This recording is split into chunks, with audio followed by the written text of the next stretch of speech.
Nama saya Licim Jaisilin, nombor kad matrik D2020209606.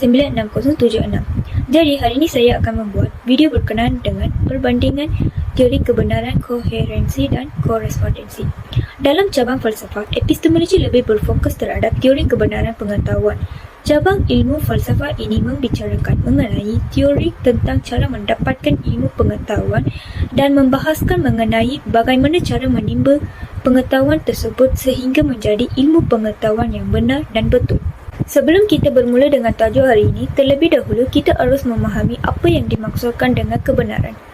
Manusia sentiasa berusaha mencari kebenaran. Beberapa cara diambil untuk mendapatkan kebenaran, antara lain dengan menggunakan nisbah seperti golongan rasionalis dan melalui pengalaman atau empirikal. Pengalaman yang diperolehi oleh manusia menghasilkan prinsip yang melalui penanggulan rasional, peristiwa yang berlaku di alam dapat difahami. Jika dilihat dari sudut lain, kebenaran adalah sesuatu yang benar dan boleh dibuktikan melalui fakta dan juga pemikiran yang logik. Dalam ilmu pengetahuan, kebenaran merupakan satu ilmu pengetahuan yang telah mencapai kebenaran melalui prinsip-prinsip kebenaran. Struktur pengetahuan manusia menunjukkan tahap-tahap dari segi memahami kebenaran. Setiap tahap pengetahuan dalam struktur menjelaskan tahap kebenaran yang berbeza. Kebenaran memiliki sifat yang tidak mutlak dan bersifat relatif.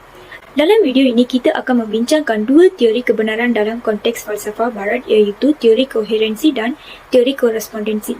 Teori koherensi adalah teori yang menyatakan kalau kebenaran itu hadir atas kesesuaian dengan kebenaran yang ada sebelumnya. Teori korespondensi atau teori kesesuaian adalah teori yang menyatakan kalau kebenaran itu hadir berdasarkan fakta atau kenyataan yang ada. Teori koherensi adalah teori kebenaran berdasarkan kepada kriteria koheren atau konsisten. Teori ini berkembang pada abad ke-19 di bawah pengaruh Hegel dan ia berasaskan prinsip rasional serta diterima oleh akal logik. Teori ini berpendapat bahawa penyataan dianggap benar jika penyataan itu koheren atau konsisten dengan penyataan sebelumnya yang telah dianggap betul secara logik dan jelas. Contohnya, matahari terbit dari timur. Kenyataan ini adalah kebenaran umum kerana ia dipercayai benar. Kita tidak perlu menunggu sehingga pagi esok untuk membuktikan secara fakta bahawa matahari benar-benar terbit dari arah timur. Teori ini dianggap benar jika ia dapat dibuktikan dengan eksperimen, tetapi jika bertentangan dengan maklumat baharu, maka teori ini akan dibatalkan. Jadi, kebenaran dari pengetahuan itu boleh diuji melalui peristiwa sejarah atau melalui pembuktian logik atau matematik. Secara umumnya, ilmu manusia, ilmu sosial, ilmu logik menuntut kebenaran koherensi. Menurut seorang sarjana barat A.C. Ewing, koherensi yang sempurna ialah idea yang tidak dapat dicapai tetapi pendapat boleh dipertimbangkan mengikut jarak dari idea tersebut. Selain itu, menurut Jujun, teori ini suatu penyataan dianggap benar bila penyataan itu bersifat koheren atau konsisten dengan penyataan-penyataan sebelumnya yang dianggap benar. Teori korespondensi ditakrifkan sebagai kebenaran ialah kesesuaian antara pemikiran dan realiti.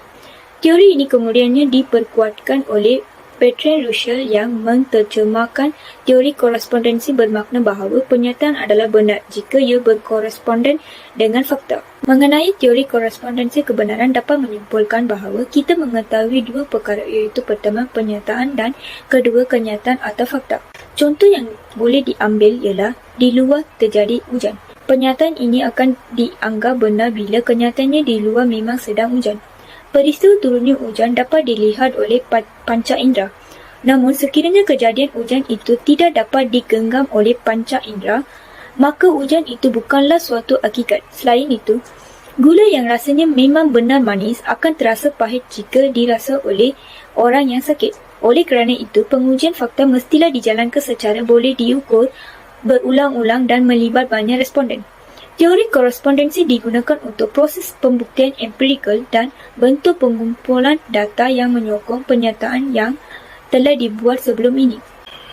Aristotle berhujah, segala sesuatu yang diketahui adalah sesuatu yang dapat dikembalikan pada kenyataan yang dikenal oleh subjek. Selain itu, Kirchhoff menyatakan bahawa kebenaran atau keadaan benar berupa kesesuaian antara makna yang dimaksudkan oleh suatu penyataan dengan apa yang sungguh-sungguh merupakan halnya atau apa yang merupakan fakta-faktanya. Mari kita lihat perbandingan teori kebenaran koherensi dan korespondensi. Dari segi aspek definisi teori koherensi menyediakan kriteria kebenaran tetapi tiada definisi kebenaran yang memuaskan.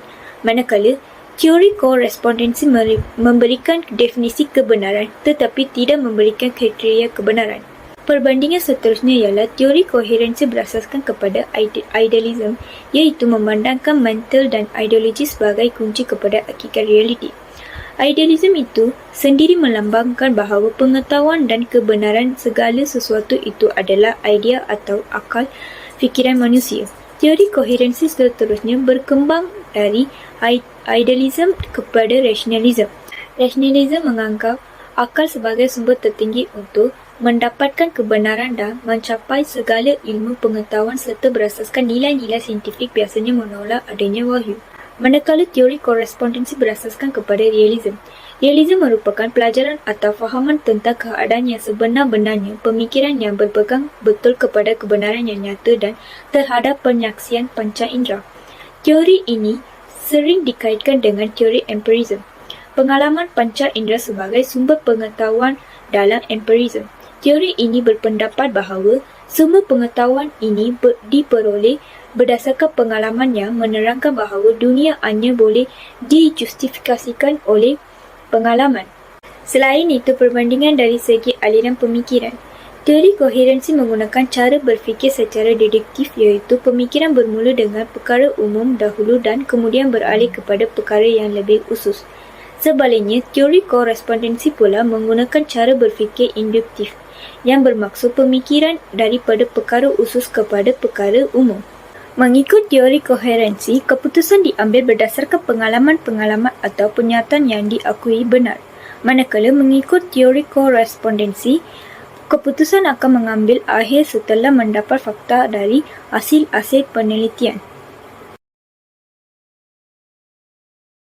Kesimpulannya, kriteria kebenaran adalah ukuran atau penilaian terhadap sesuatu yang boleh diklasifikasikan sebagai sesuatu yang benar dan tidak terpisah daripada apa yang ada pada diri manusia serta apa yang ada di luar diri manusia. Dari sini dapatlah disimpulkan bahawa mengetahui kebenaran bukanlah sesuatu hal yang mudah dan objektif tetapi sangat subjektif. Maka kriteria-kriteria kebenaran iaitu korespondensi, koherensi dan sejumlah pengetahuan mengikut sudut pandangan masing-masing tetapi saling berkaitan antara satu sama lain dalam mengukur kebenaran suatu pernyataan dengan lebih mendalam dan jelas.